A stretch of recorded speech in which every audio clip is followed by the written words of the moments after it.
magnetize your minis, flight stands, custom kits, and all the hobby supplies you'll need from themagnetbaron.com.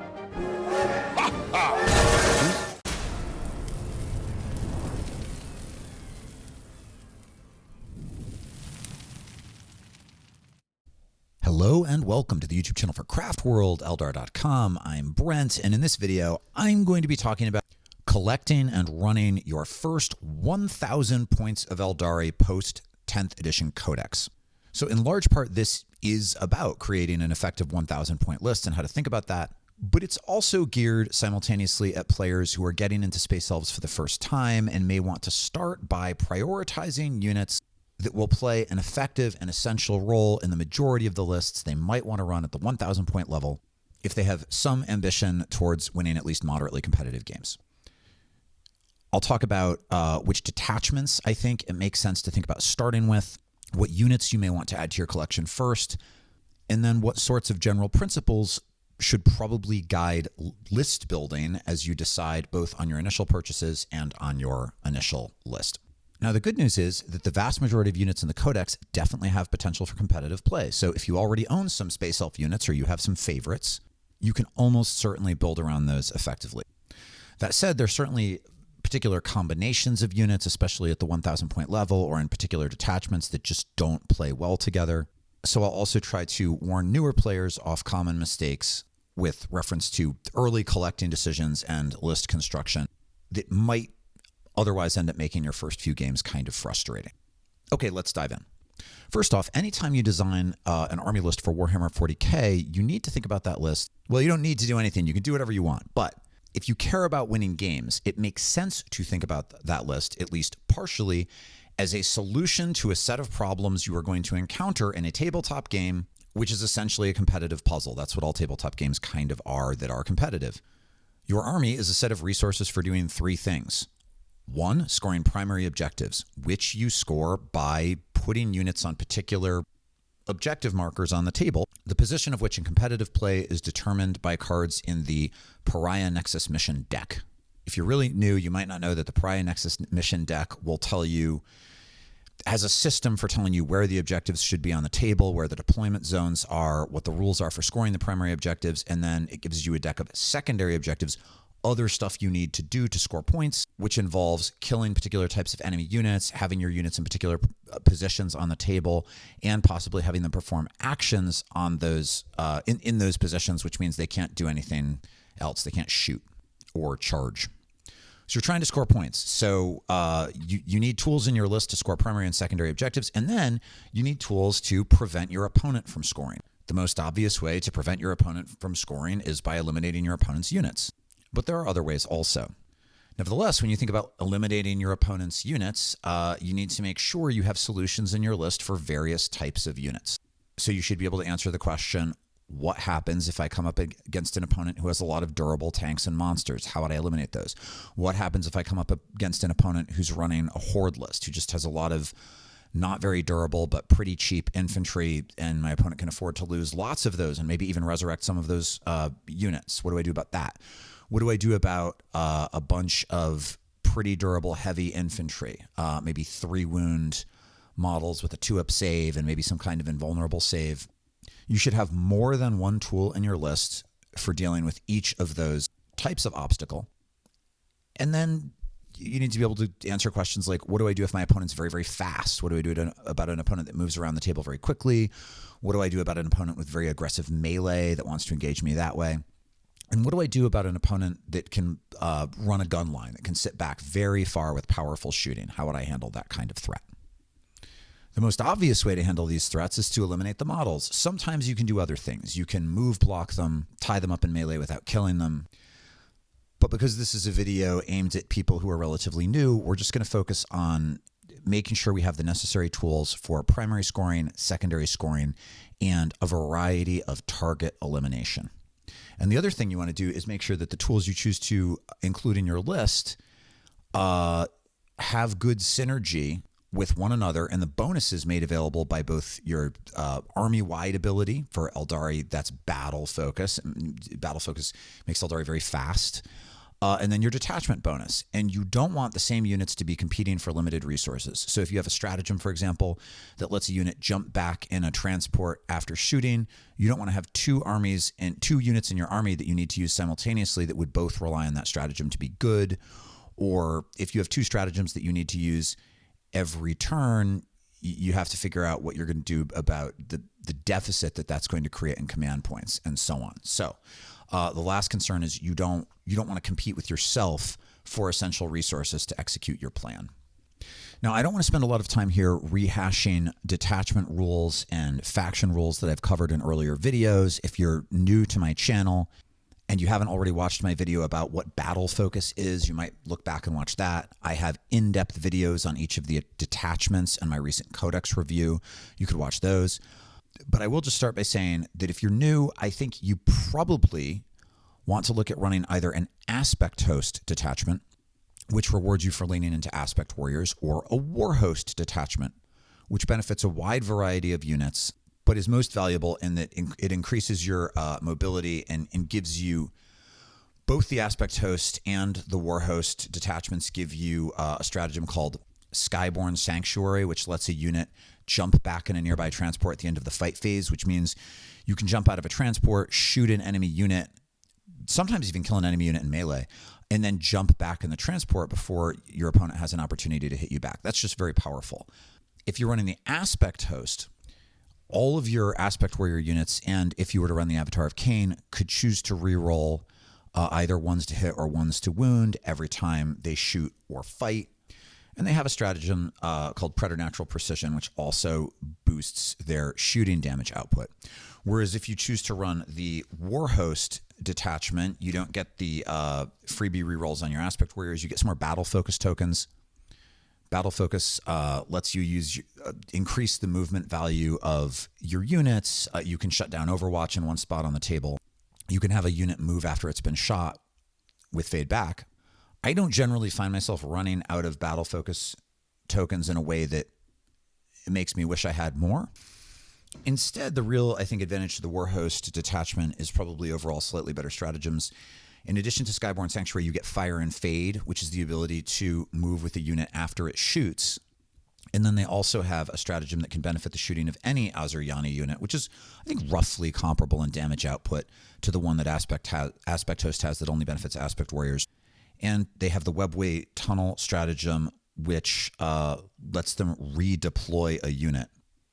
If it's near a battlefield edge at the end of your opponent's fight phase, you can pick it up and put it back into strategic reserves and bring it out again, which is especially good for things like Swooping Hawks and Warp Spiders, which have a natural deep strike ability. So they just go back into deep strike. And if you want to know more about how to think about and play those detachments, I suggest watching my videos on those. But essentially, Warhost is giving you more mobility, and Aspect Host is giving you a little bit more damage output, specifically on Aspect Warriors, without having to spend CP for it. But the fact that it's limited to Aspect Warriors isn't that big a deal because Aspect Warriors are, generally speaking, the most powerful multi-tools in the Codex anyway. And the other nice thing about focusing on Aspect Host and Warhost to start is if you can run one, you can run the other. Whatever list you construct could probably be run as either of them effectively.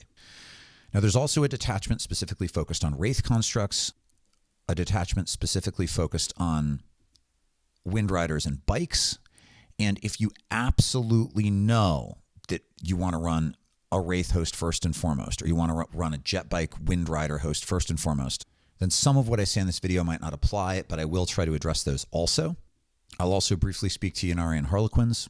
But quite honestly, the tools that you would collect initially for Aspect Host and Warhost, many of those tools would be good in many of these others also. So that's what we're going to start with. Okay, so you're about to buy some models and you want to buy some foundational units that will be usable in a wide variety of lists and will be effective and good and fun to play with.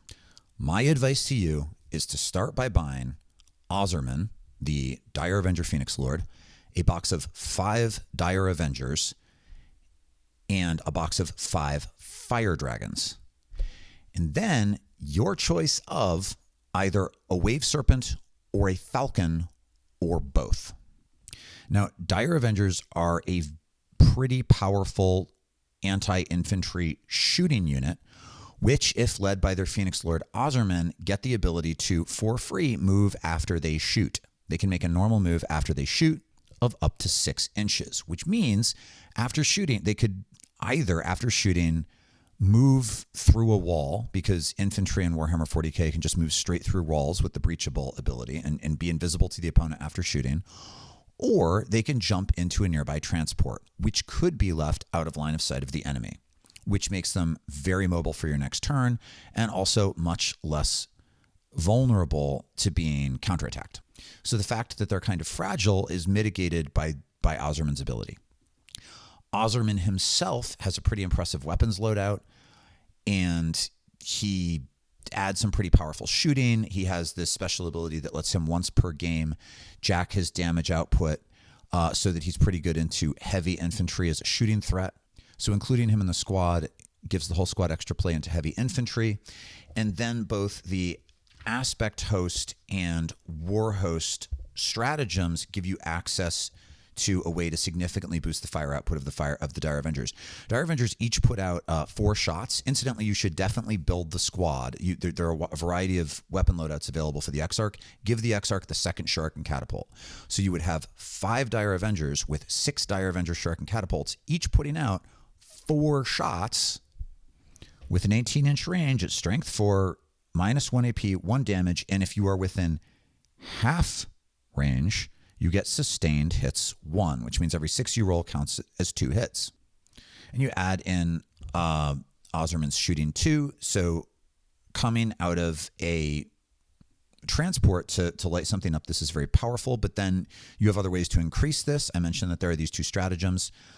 In the war host, you could potentially put blitzing firepower on them, which gives you sustained hits 1 if you didn't already have it. And if you did have it, it lets you score criticals on a 5 up. So it doubles potentially the sustained hits fire output of the squad. And if you're running this squad in a war host and you're jumping them out of a Falcon, if a Falcon shoots something with one of its weapons, the unit that was inside of it that jumped out this turn gets to reroll wound rolls against it. So potentially you could have Ozerman and 5 Dire Avengers shooting something, getting sustained hits against the thing on a 5 up, and then rerolling all of the wound rolls against it. Or if you're running an aspect host and jumping them out of a Falcon, you could use the aspect host ability to let them reroll ones to hit naturally, have their sustained hits just on 6s as they normally would, reroll all of their wound rolls, and then there's a stratagem that lets you choose ignores cover, lethal hits, or sustained hits 1 for the squad. They already may have sustained hits 1 if they're within half range. And you could spend an aspect token to give them an extra 1. And the ignores cover here is really good because it's pretty easy to get cover, and 10th edition 40k if you're playing on the typical boards. So -1 AP plus ignores cover is really good. And potentially you could spend their aspect shrine token, which every squad comes with 1 per 5 models in the squad, to also give them lethal hits if you're shooting a target that's particularly difficult that would be hard to wound, or maybe sustained hits if you're at range or whatever. And the nice thing about this combination is it's good into anything. It's really good at killing light infantry. It's pretty good into stuff like Space Marines. If you've got Ozerman in the squad and you use his ability, you can kill heavy infantry. If you are rerolling wound rolls and proccing a lot of hits and stripping cover or whatever, you could put some wounds on a heavy vehicle or a monster. And especially in 1,000 point play, you want units that can multi-class into a variety of types of targets, because you just don't have room in the list to specialize it enough to have units that are only going to be highly effective in some games and not in others. In a 2,000 point list, you can have some units that are really there for particular types of matchups. It's much harder to do that effectively in 1,000 point play. And so Ozerman and the Dire Avengers are really nice because they're highly survivable. They're difficult for an opponent to deal with. You're going to use them multiple turns of the game. They're good into a variety of types of target. And they have good synergy with some of the most powerful stratagems available to arguably the 2 most competitive detachments in the game. And in the early tournament data, we've seen that most of the Aeldari lists that have made it to a podium at a GT have had Ozerman and 5 Dire Avengers starting in a transport of some description, either a Wave Serpent or a Falcon. Now, I talked about the merits of the Falcon already. The advantage to choosing the Wave Serpent is you can fit another unit of models in the Wave Serpent also. The Wave Serpent is 20 points cheaper, and it's a little bit more durable. It has one more wound than a Falcon, and if it's targeted by weapons that have a higher strength and it has toughness, it becomes -1 to wound. The Falcon has better fire output, and the Falcon confers the bonus on the units inside. A Falcon can be built with a Bright Lance. It has a Pulse Lance, which fires 3 shots. It's strength 9. It has good AP. It does D6 damage. It's like almost as good as a Bright Lance, and it can have a Shuriken Cannon. And if you want, you can have the Shuriken Cannon shoot the thing that the Dire Avengers are shooting so that they can reroll wounds against it, but then you can put the Pulse Laser and the Bright Lance into one of your opponent's tanks or monsters, which might not be what your opponent is shooting with. I'm sorry, what you're shooting with your Dire Avengers. So potentially you move the Falcon to the midfield. The Dire Avengers jump out of the Falcon. The Falcon and the Avengers do their shooting. You use the Dire Avenger ability to get back into the transport. As long as you finish a normal move close to a transport, you can get back in. So they can get back in that same turn before your opponent got to do anything. And then even if the transport is kind of hanging out there in the open, you can use the fade back battle focus ability the first time your opponent tries to shoot the Falcon with something to move it out of line of sight. If it was not out of line of sight already, and probably it wasn't because you wanted to use its shooting. This is a really powerful combo, and it's very Aeldari-esque.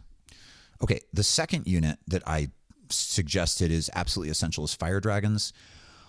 Fire Dragons are Aeldari's single best resource for dealing with tanks and monsters. If you own 5 of them, I suggest building the Exarch with the Fire Pike, which is very much like the fusion guns in the squad, but it has a better range, which means it triggers Melta closer. The Fire Dragon fusion guns hit on 3s. They're strength 9. They have -4 AP, which just ignores the vast majority of armor completely. And then they do D6 damage, but they have Melta 3, so if they're within half range, 6 inches for the fusion gun, 9 inches for the Fire Pike, they do D6 plus 3 instead of just D6. And they reroll all of their, against tanks and monsters, they reroll all of their hit rolls and all of their wound rolls. So they don't benefit from coming out of a Falcon at all. Wave Serpents are absolutely good enough for Fire Dragons. They also have the grenade keywords. You could spend a CP to use the grenade stratagem that anybody could use that lets you roll 6d6, and for every 4 up, just do a mortal wound to a nearby unit before you shoot. And you can either use their Aspect Shrine token to improve one of the stratagems. If you're running the Aspect Host Detachment, I talked about the stratagem that lets you trigger things like sustained hits, or you can use it to change one of their dice to a 6 after you've rolled to hit or after you've rolled to wound, which can be very useful.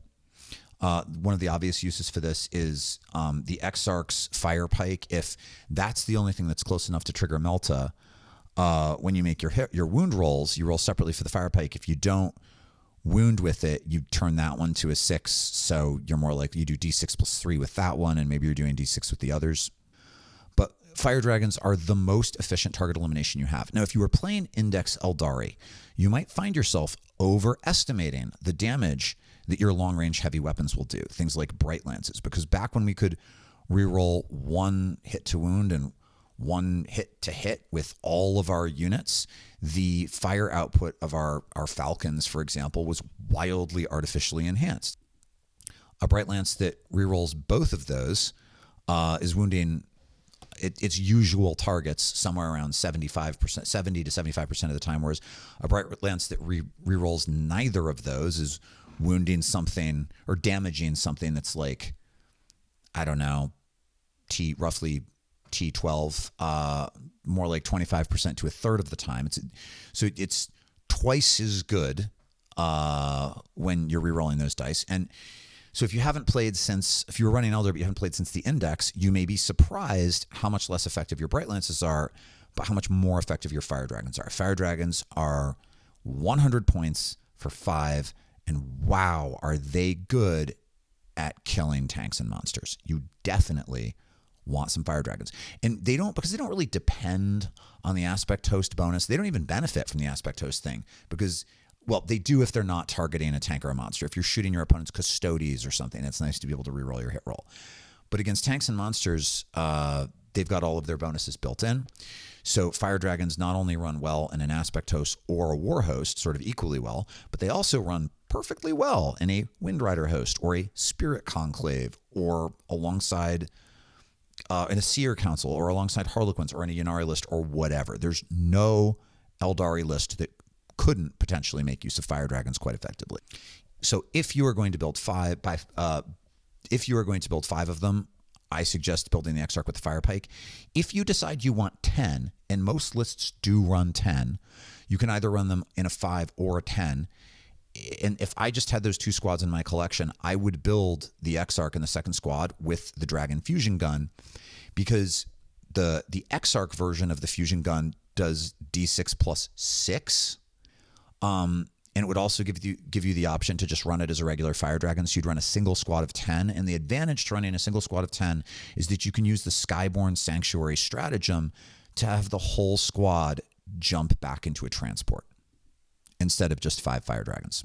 And if you were to use a stratagem to buff the whole squad, being able to jump back into a transport with the whole squad is useful. So if you decide you don't want the Falcon and you just want to go with a Wave Serpent, potentially you're starting with Ozerman, 5 Dire Avengers, 5 Fire Dragons, and a Wave Serpent, and they can all ride together. And that whole package would be 425 points. If you decide you want a Falcon and a Wave Serpent, you are at 570 points, and you have 5 seats available for some other unit. Either 5 more Fire Dragons for another 100 points, or you might want to consider 5 Howling Banshees, which are particularly good into heavy infantry because they do flat 2 damage with their Banshee swords. They only have 2 attacks per Banshee, but they hit on 2s. They can advance and charge, and they fight first, which means that if you have a transport sort of hiding behind a piece of terrain, maybe you moved it with Fire and Fade after it shot, if it's something like a Falcon, or maybe it's a Wave Serpent and it's just hiding behind terrain. Well, you don't want your opponent's powerful melee units to be able to run through the terrain and engage you. So what you can do is set the transport back just a little bit and have the Banshees jump out of the transport between the transport and the terrain to screen it. So anything that tries to come through the terrain to get to the transport runs into the Banshees, and they will get to fight before whatever the thing is gets to fight because they fight first. You always want to build the Banshee Exarch with the Glaive, the Executioner, because it does flat 3 damage and it gives you some play into harder targets. Or you could just run 10 Fire Dragons, which frankly is excellent. At 1,000 points, I definitely would not run more than 10, and 10 is a little bit pushing it, but it's solid. So at this point, you're either at 425 points with a lot more choices to make, or you're at like, if you've put something else into the transport, somewhere around like 650 points with fewer choices to make, but you have some more units to include. So let's go back to our initial principles and see what boxes we haven't ticked. You have your Fire Dragons, which gives you some effective play into enemy tanks and monsters. The shooting on your Falcon may also give you some effective play into enemy tanks and monsters. Your Dire Avengers give you effective play into enemy infantry, enemy heavy infantry, and the ability to do additional damage to other stuff in any matchup. And both the Fire Dragons and the Dire Avengers are pretty survivable with the ability to jump back in the transport. You just have to make sure that you have enough command points to be able to use the stratagem that lets the Fire Dragons jump back in the transport. One way to do that potentially is to have them led by an Autarch. For I think 75 points, Autarchs, you can give them in this case, you'd probably give them a fusion gun and a star glaive, and it would add that much more shooting to the Fire Dragon unit.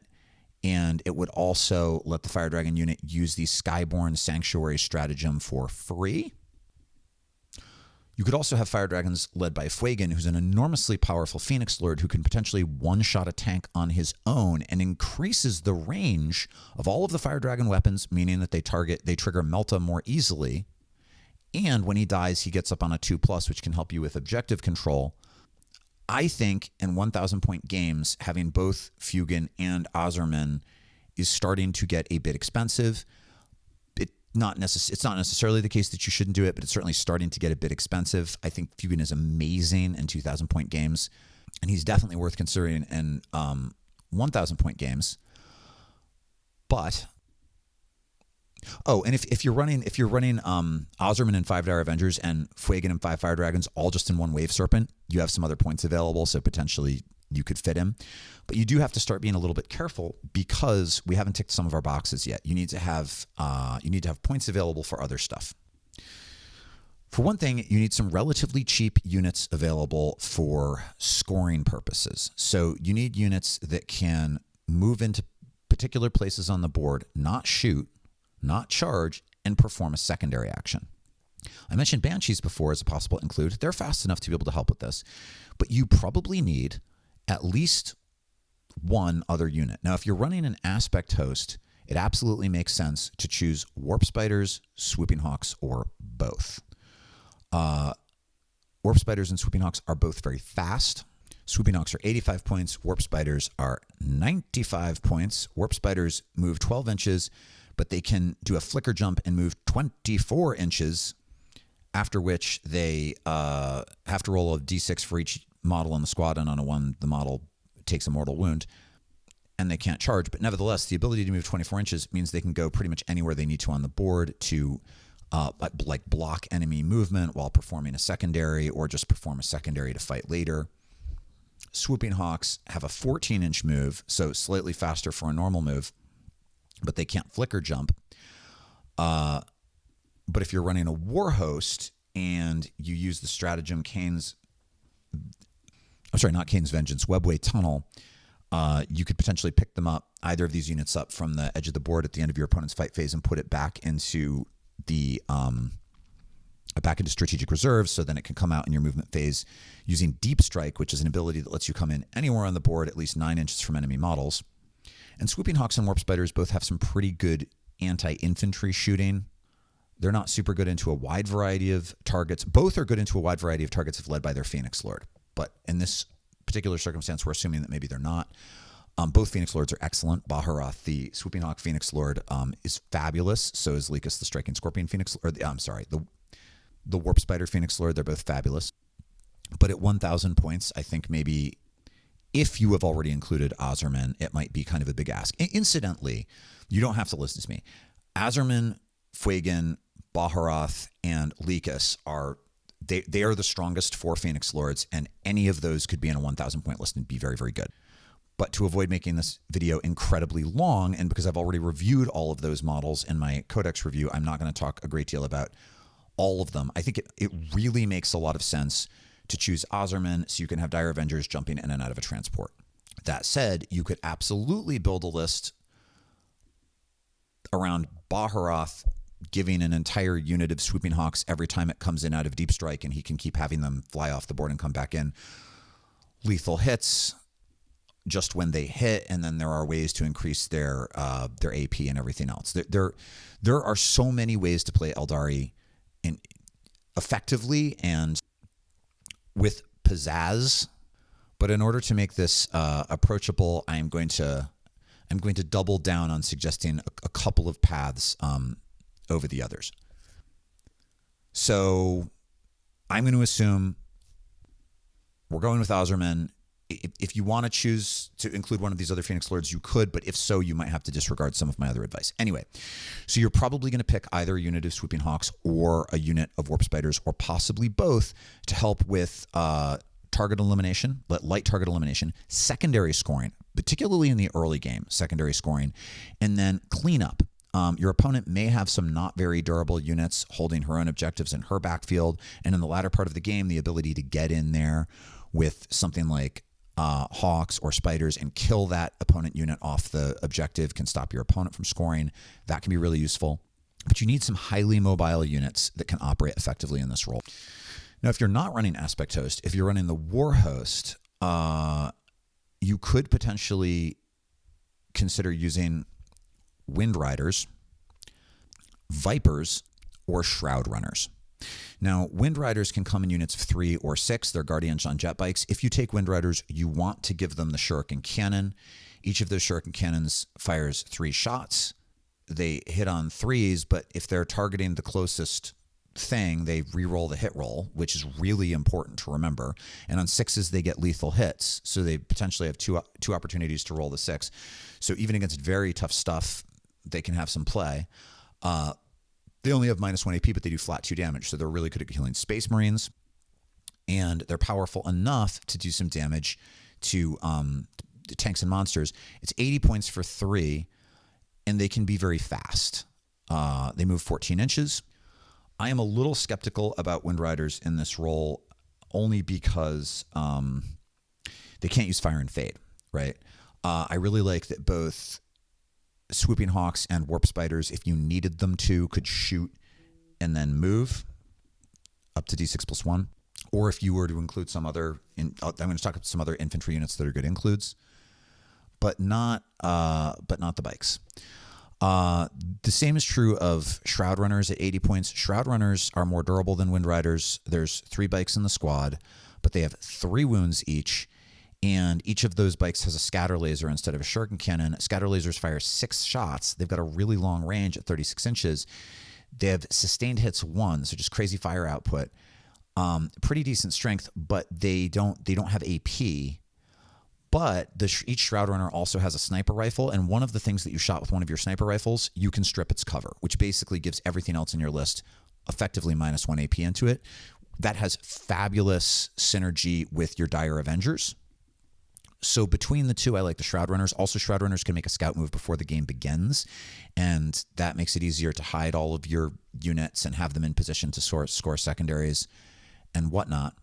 But then the Viper is the cheapest option at 65 points. It's a single hull mini vehicle. You can give it a Bright Lance. You could give it something else too. I like the Bright Lance. And it's cheap enough to be sort of sacrificial. But the best thing about it is that it can make use of star engines. So one of the battle focus abilities is you can pick a vehicle, have it make a normal move, but go D6 + 1 on top of the normal move. So it's like a normal move that's better than an advance, after which it could still potentially perform an action or charge. This makes the ability to make use of star engines makes Vipers, and at 65 points, they're cheap. They fit pretty easily in a 1,000 point list. A really good pick. I like them in the War Host better than in the Aspect Host, because in the Aspect Host, if you've chosen the Viper instead of Hawks or Spiders, you are giving up the detachment reroll bonus. And Vipers have the added advantage of, if they shoot something, that thing will have -1 to hit when it targets your unit. So you can only do that to one enemy unit per turn. But if your opponent has some really powerful shooting unit with like a crap load of target elimination shooting, like a super tank or a super monster, dinging it with your Viper with its Bright Lance and hopefully doing some damage. But even if you don't, giving that thing -1 to hit with all of its shooting output is pretty good. And the cheapest option for quick secondary scoring, although it doesn't have as much utility otherwise as these other units, is individual Warlock Skyrunners on bikes. They're only 45 points. They have a 14-inch move. They have a pretty decent psychic attack against stuff that's relatively close, and they can be a decent late-game combat unit. They have okay melee for a singleton cheapy character, and vaguely okay and pretty okay shooting, but really they're just a fast, disposable unit for secondary scoring that could potentially also do move blocking and grab primary objectives in the late game. But the point is that on top of your Dire Avengers and your Fire Dragons and your transport, and maybe your Banshees or not, and maybe your second transport or not, you're going to need some of these fast units that either buff your other shooting while adding some target elimination shooting of their own and debuff the enemy, or like just a super cheap Warlock Skyrunner. You're going to need some of that stuff in some measure. You also want at least one melee counterpuncher unit. One of the disadvantages if you choose to run the Aspect Host is you don't have a stratagem that lets you fall back and still shoot, or charge and shoot. So once your units are bound up in melee, it's difficult for them to be effective, especially if every time they fall back, your opponent can just move and charge them again. So you need some melee units to answer opponents' melee threats. Ozerman will provide you with some of this, but that unit of Howling Banshees could also be useful in this role. And striking scorpions can be quite useful in this role. They're only 75 points. They fit in a 1,000 point list very well.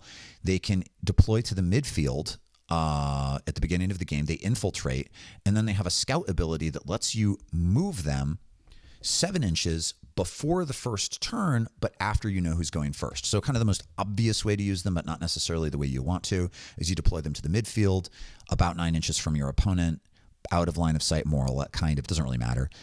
If you get first turn, you then move them and charge something squishy in your opponent's backfield and like eliminate and tie up one of his infantry units and block his movement and slow him down. Or if you don't get first turn, you use the scorpions to move back to be a melee counterpuncher on your side of the board instead of a like murdery speed bump for your opponent. They're 20 points more expensive than rangers, which can also infiltrate and help with secondary scoring, but they have better armor and actual combat utility. The reason to include rangers is scorpions are more expensive. Sometimes rangers are going to be what you can afford. You'll never take more than 1 unit of rangers, though. It's also worth thinking about Dark Reapers. Dark Reapers have really good shooting. Remember I talked about an enemy gun line? One of the advantages that Reapers have over, say, Fire Dragons is Reapers can reach out and touch pretty much anything they can see. And in a list where there's an ability that will let them jump into a transport for free or fire and fade through a wall, Reapers are pretty good. They also ignore cover when they're shooting, and they have a profile that lets them do flat 3 damage. Flat 3 is such a sweet spot because it gives you tremendous play into things like enemy Terminators, enemy Wraithguard, enemy whatever super heavy infantry your opponent might have. And at strength 10, the Reaper launcher is good enough to be a threat to heavy targets also. If you can fit a Warwalker in your list, Warwalkers are 95 points. They're relatively fragile, but whatever they shoot, everything else gets -1 AP against it. So it hugely jacks the damage, for example, on the volume of fire on your Dire Avengers. If you include 2 transports in your list, you don't have the points for this. But if you ran your Dire Avengers and your Fire Dragons in a single Wave Serpent, you probably would have the points left over to include a Warwalker, which could be pretty scary, and then potentially like the Fire Dragons are using Skyborn Sanctuary to jump through a wall back into the transport. The Avengers are using Ozerman's ability to jump back through the wall into the transport, remaining safe. And the Warwalker had to expose itself to shoot, but you can use Fade Back, the battle focus ability, after it gets dinged to fade back. If you put the Dire Avengers in a Falcon, it's harder to justify this in a 1,000 point list because you're probably going to want to use Fade Back on the Falcon. And it's also important to remember that if your Fire Dragons are... it's also important to remember that your Reapers, if you're running Warhost and you also have the Fire and Fade ability, you need to have the CP available for your Reapers to fire and fade, and your Fire Dragons to fade back. To Skyborn Sanctuary into the transport, and then probably you're still going to want a CP left over either for blitzing firepower to enhance your shooting, or maybe Webway Tunnel, which means you either need an Autarch leading one of those 2 units. You could have an Autarch with a launcher leading the Reapers, or an Autarch with a fusion gun leading the Fire Dragons, either of which would let you use that stratagem for free and potentially give you access to an enhancement. You can have a look at those enhancements in the core book. There's none that you absolutely need, but there are a couple of good options. One other consideration, you generally want to have some stuff that's going to hang back in your own backfield that will screen out enemy deep strikers. So I mentioned earlier, for those of you who are new, that opponents, the deep strike ability lets you bring a unit that was not on the board onto the board at the end of your movement phase, and you have to place it at least 9 inches from enemy units. And if your opponent has deep strikers and you have some very fast, aggressive stuff that doesn't want to hang in your backfield, that means on turn 2, which is when you can usually bring in deep strikers for the first time, your opponent will be able to place units behind your line, potentially even on your home field objective, which is bad, bad, bad.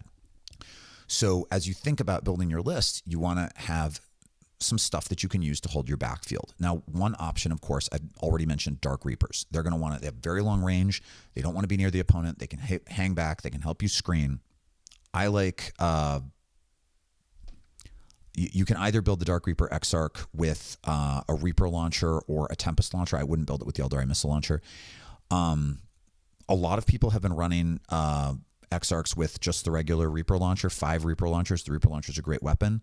It can be kind of nice to have the Tempest launcher because it's indirect fire, and even though it doesn't do a ton of damage, it's basically like 2d6 bolter shots with blast, kind of.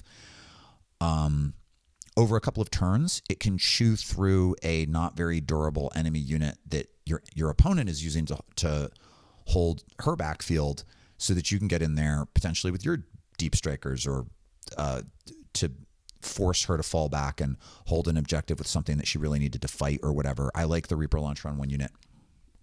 But the other thing that you could use instead of Reapers, it's a little bit cheaper at 75 points instead of 90 points, is a Shadow Weaver platform, which doesn't have as big a footprint as the Reapers, so it doesn't screen your backfield quite as well, but it's an indirect fire weapon that can sit totally on a line of sight and fire D6+2 anti-infantry shots. It's a little bit better than the Tempest launcher. The only reason I ever would include this is I couldn't quite afford the Reapers. In an aspect host, the Reapers will benefit from the detachment rerolls, and the shooting on the added shooting of the Reaper launchers on top of the Tempest launcher just makes it, the whole squad has better fire output. But if you can't quite afford the Reapers, the platform's not a bad pick at both 1,000 points and 2,000 points, and it will help you screen the backfield, which again is another consideration. You need something to screen in your backfield. And in a nutshell, those are the units that I think it makes the most sense to lean into for your first 1,000 points. So it's basically all of the Aspect Warriors except for Shining Spears, which are not, they're not bad, but I don't really think they want to be in 1,000 point lists. I think they are a little bit overcosted for what they do. They have appeared in some pretty successful GT lists, but they have to be run very carefully, and I don't think those. Oh, and the no Crimson Hunters people. So the other Aspect Warriors, I think that I think Dire Avengers and Fire Dragons are auto includes, and then all of the others are pretty good. And then if you're not using Falcons and Warp Spiders to be your fast extra infantry elimination and secondary score units, then you may also consider Vipers, Shadowrunners, and Shroud Runners and Wind Riders. You obviously are going to need at least one transport, maybe 2. We've talked about the merits of those. And you may want an Autarch, either leading Reapers or Fire Dragons, in part because they're going to let you use a stratagem that you need for free, and you're not going to have enough CP otherwise. Other Phoenix Lords are tempting, but it may be hard to fit them in the list and still have all of the tools you need to do the thing. So I would suggest building out some lists, largely out of those units, and then run you through and ask yourself, like, think about what's in your local meta too. Like, would this list have the firepower to kill the stuff that it needs to kill that I'm likely to encounter? With reference to moderately heavy infantry like Space Marines, very heavy infantry like Terminators, tanks and monsters, like, can I kill the things I need to kill? If on my first turn I draw into 2 secondary missions that both require me to have units perform actions, do I have units that can spread out and perform actions? What am I going to do if I come up against a really fast, kind of durable, aggressive melee army? That's probably the hardest thing for Aeldari to play into right now. A pretty durable, aggressive melee army that wants to run a bunch of stuff onto midfield objectives and squat on it, and it is not easy to kill quickly or easily. You need some units that can move block in that case. Move block here is going to mean get in front of your opponent's stuff so close that they just can't really move very far. They just kind of run into your unit if they try. Scorpions are good for that. Potentially Hawks or Spiders can be good for that. The Bikes can be good for that. Move blocking is advanced tactical play because you're throwing away a unit to score a secondary and then tie up your opponent's movement. But sometimes it feels wasteful to new players, but sometimes it can totally win you games. It's not wasteful at all. And I'm just going to briefly address. So to start with, I think for most of you, what I have already said is the bulk of the valuable stuff from this video. Also, Eldari are hard. If you're new to this faction, expect to lose some games before you win any if you're playing into experienced players.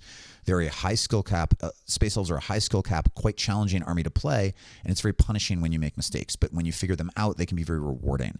You really need to take a close look at how your stratagems and your unit card abilities and your detachment abilities can all dovetail with one another.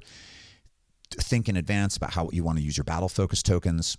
And if you haven't already listened to my Codex review videos where I go into detail about all of that stuff, you may want to do that. I also review all of the data cards of all of the units.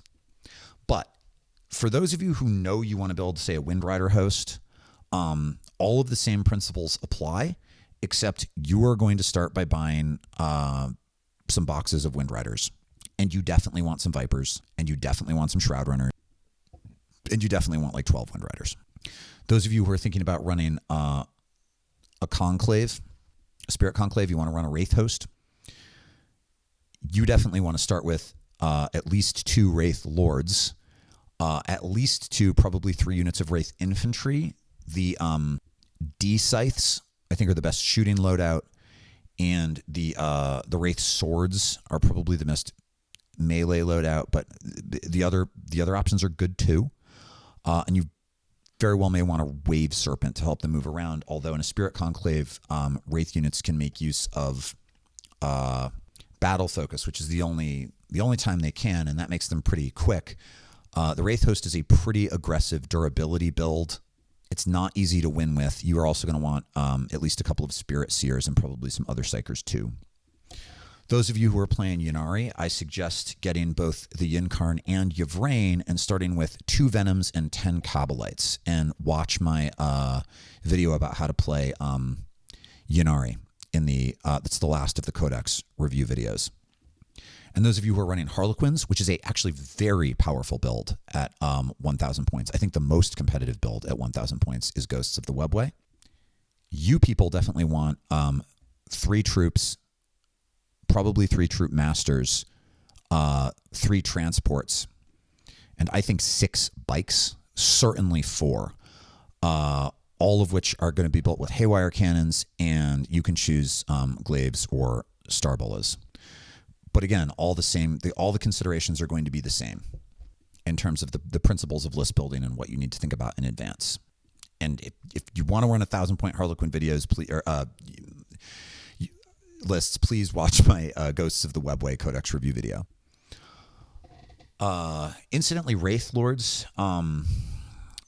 with double Bright Lances on their shoulders and the Ghost Glaive and either catapults or flamers on their wrists can be very good at the 1,000-point level. In any list that already has some psychers that want to play in the midfield, and I haven't really suggested running psychers in the midfield, which is the only reason I haven't suggested including a Wraith Lord.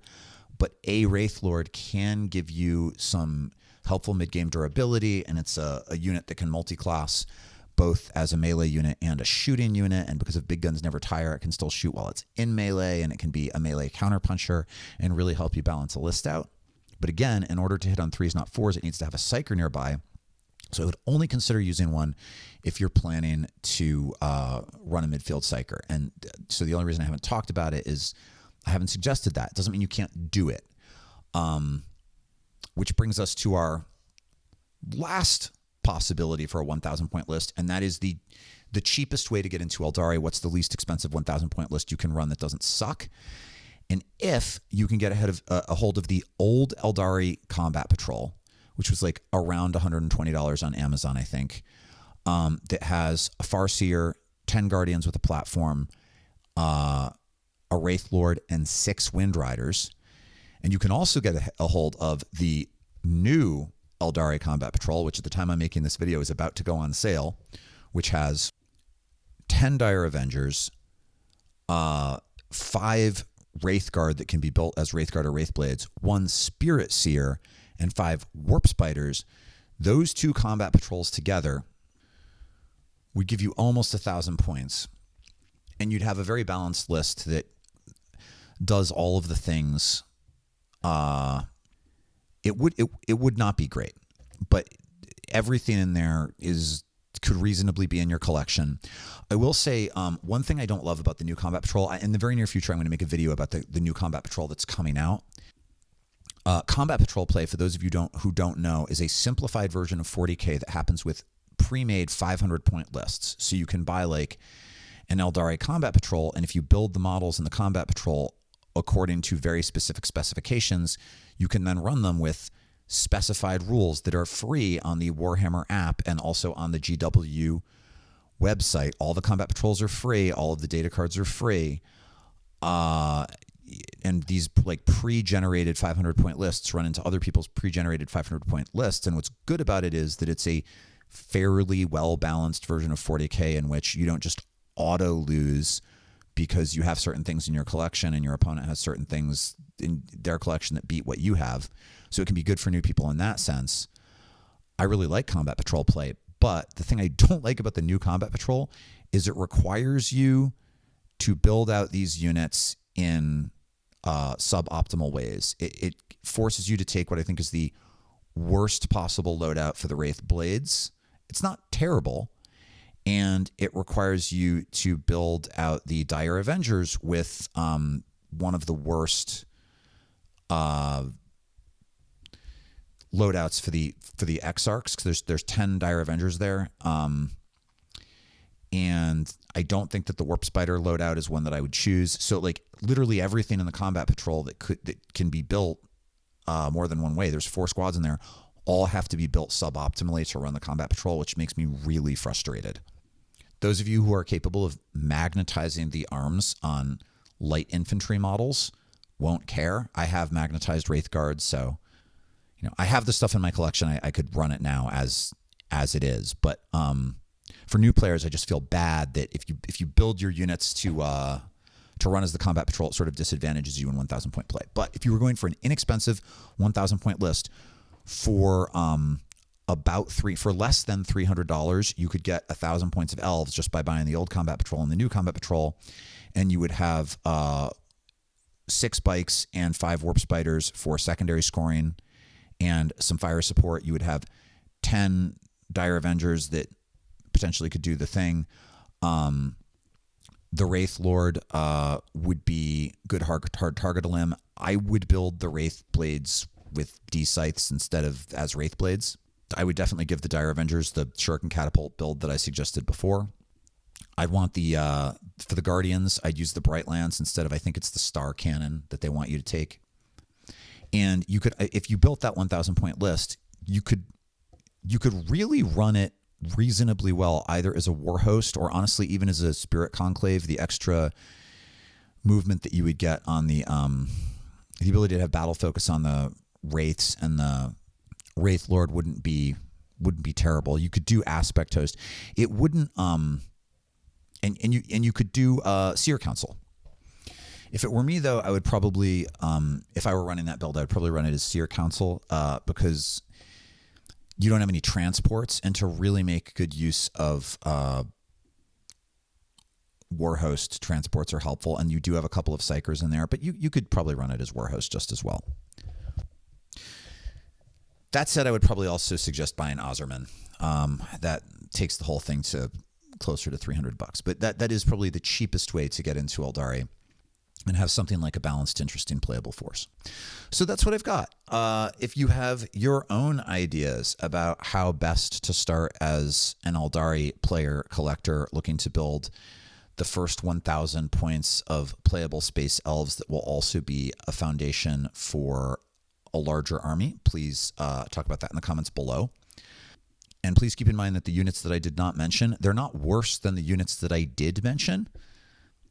In some cases, they may even be better. It's just there are certain units that work better as foundational units at 1,000 points than others do. If you just want to say hello to help out the algorithm, that would be great. If you want to leave a little anecdote about your first efforts to play elves in the first weeks since the codex has dropped, I'm certainly happy to see those. And a special thank you, as always, to my patron, the Magnet Baron, and to my patrons who support this channel and chat with one another on my Discord and with me. And if you'd like to become a patron, I will link that in the video description. And I look forward to being back again soon with something new. Take care. Bye.